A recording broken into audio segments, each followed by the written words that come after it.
Hoje eu queria falar com vocês sobre uma ferida emocional, que é o fracasso. O psicólogo Guy Wink, ele escreveu um livro bem interessante em que ele sinaliza para nós algumas feridas emocionais que são muito corriqueiras e estão assim inseridas na vida de muitas pessoas no nosso dia a dia. E uma delas é o fracasso. Nem toda pessoa que fracassou fica com essa ferida, mas muita gente fica. Então, quando é que você sabe ou identifica que tem uma ferida emocional relacionada ao fracasso?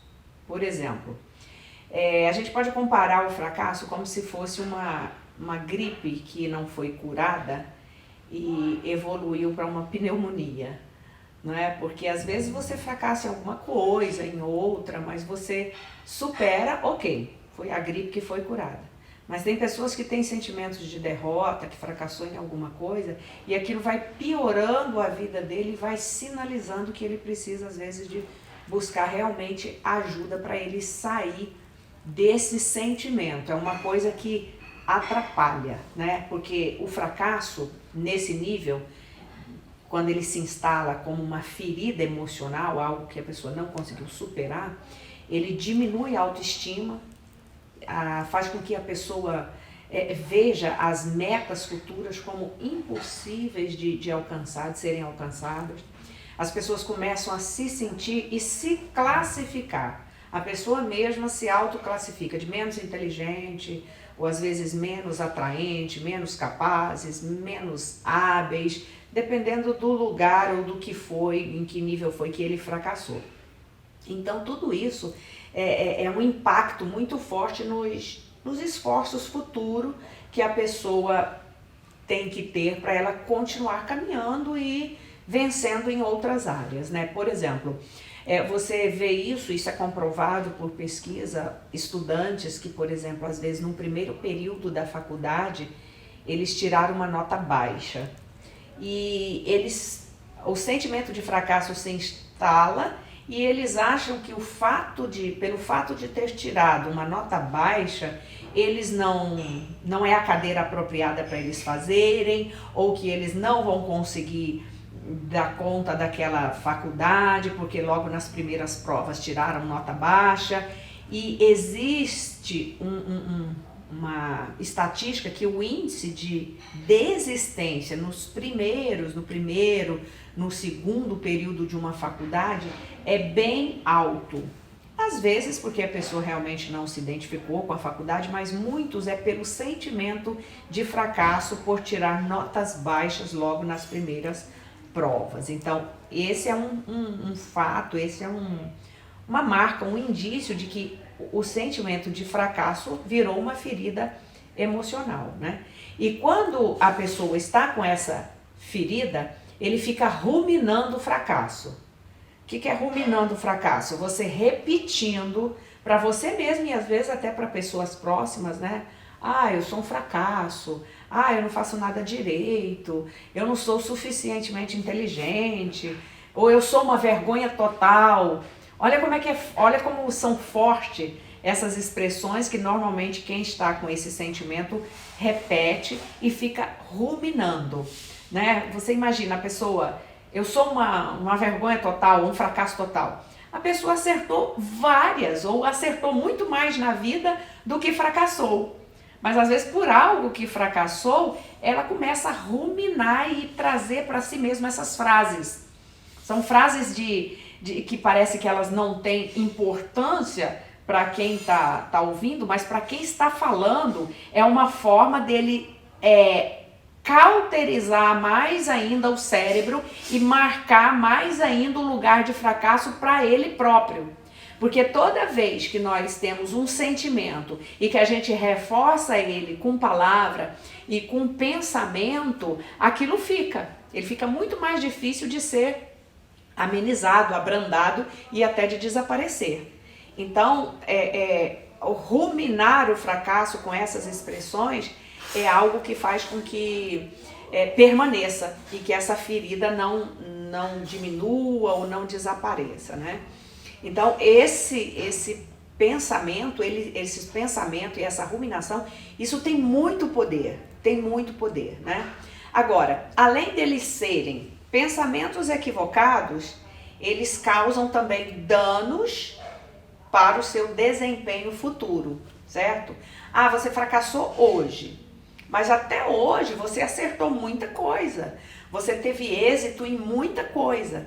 Mas quando você paralisa num determinado tipo de fracasso, ele diminui, esses pensamentos diminuem e causam um dano enorme no seu desempenho para o futuro, né?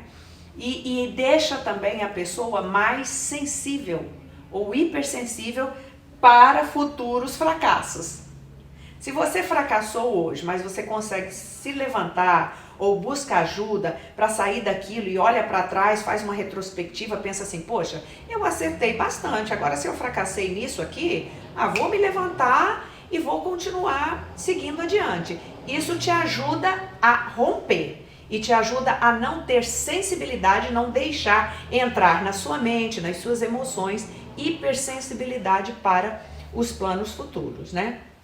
E esse sentimento, ele impede também de avaliar com precisão as causas anteriores, certo? As causas dos erros anteriores. Quando você fica ruminando o fracasso, fica paralisado nele, você não consegue parar às vezes e fazer uma avaliação. Por que eu fracassei agora? Se eu acertei várias outras vezes, por que é que eu fracassei nessa questão? Por que é que eu fracassei nesse projeto? Por que é que eu fracassei nesse momento da minha vida?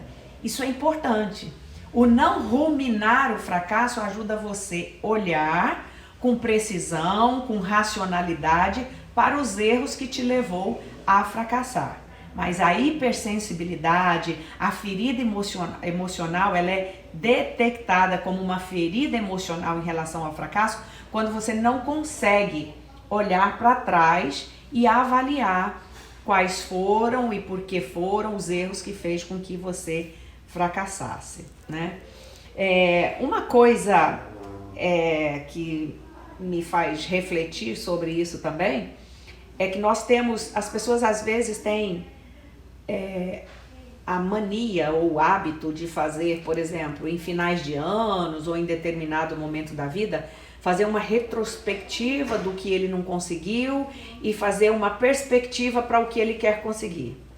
E na maioria das vezes você já prestou atenção que as perspectivas que você coloca para o ano novo, no final de cada ano você não consegue cumprir a maioria delas, os planos, os projetos, porque normalmente nós fazemos ou traçamos perspectivas muito difíceis de serem alcançadas, né? Então, não pensamos muitas vezes sobre o planejamento e a execução dessas perspectivas, desses projetos. Isso faz com que a gente desanime e aí quando chega no final de mais um ano, você olha para trás para aquela lista de coisas que você disse, eu vou alcançar, eu vou fazer, eu vou conseguir e não conseguiu quase nada, aí você tem um sentimento de fracasso novamente. Isso impede você de ir para frente. Então, uma coisa que é uma coisa que eu não gosto de fazer retrospectiva. Normalmente a gente eu faço de uma forma muito, muito rápida, mas colocar planos, não, eu gosto muito do que a Bíblia fala de viver um dia de cada vez. É claro que é importante planejar? Já planejei muita coisa, já consegui executar, tenho planejado outras agora, mas nada de meta inalcançável ou de várias metas para 6 meses, ou para 1 ano, ou para 2 meses. Se você é uma pessoa que não consegue planejar, se é uma pessoa que tem dificuldade de caminhar dentro de metas e planejar muitas para um tempo curto, você não vai alcançar. E isso acaba gerando um sentimento de fracasso, né? E esse é um dos erros mais comuns que faz com que as pessoas se sintam fracassadas. É o excesso de metas, né? Às vezes você está com dificuldade de romper em uma área e não queira resolver então todas de uma vez, porque você não vai conseguir. Às vezes é tão difícil você romper em uma, e aí o que adianta você planejar ou colocar um excesso de metas para romper em várias áreas? Não consegue. Então comece com menos, planeje menos, porque dessa forma você pode alcançar. E alcançando aquilo que você planejou menos, isso não deixa você entrar no sentimento de fracasso, né? É só você pensar em coisas simples, do tipo, eu quero perder 20 quilos esse ano, né? Ou em 6 meses. Quanto tempo você está tentando perder 10 quilos e não conseguiu? Isso às vezes é uma meta inatingível. Planeje menos, comece com menos, pense primeiro, antes de botar quantos quilos você quer perder, pense numa reeducação alimentar. Isso vai te ajudar muito mais, porque aí vai ajudar você a perceber lá atrás, esse tempo todo, quais foram os erros que levou você a alcançar muito peso ou a ir engordando aos poucos, entende? Isso é um tipo de meta que as pessoas fracassam muito, porque ela não é uma meta fácil, ela é uma meta difícil, porque perda de peso está muito envolvido também com emoção, com alimentação, com reeducação, com menos ansiedade, com projeto de mudança de hábito, com tudo isso abarca. E se você não pensar em tudo isso, aí planejar simplesmente eu vou perder tanto, e aí chega no final do ano ou em 6 meses não consegue perder, isso te leva a um sentimento de fracasso. Outra coisa também com relação às metas, para você não se sentir fracassado por não cumpri-las, é ver o que é mais urgente. Comece com o que é mais urgente, porque tem coisas que você pode alcançar e vai alcançar com um plano mais longo, a médio, às vezes até longo prazo. Tem outras que são urgentes. Tem coisas que é para ontem ou é para hoje. Não dá para deixar para amanhã.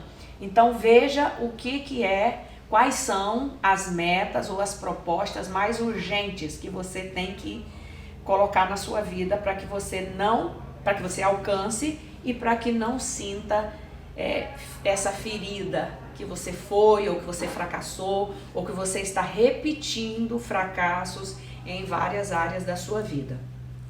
No próximo vídeo eu vou falar com você sobre alguns passos simples, algumas coisas simples que nos ajudam a sair desse sentimento ou dessa ferida emocional que é o fracasso. Até lá!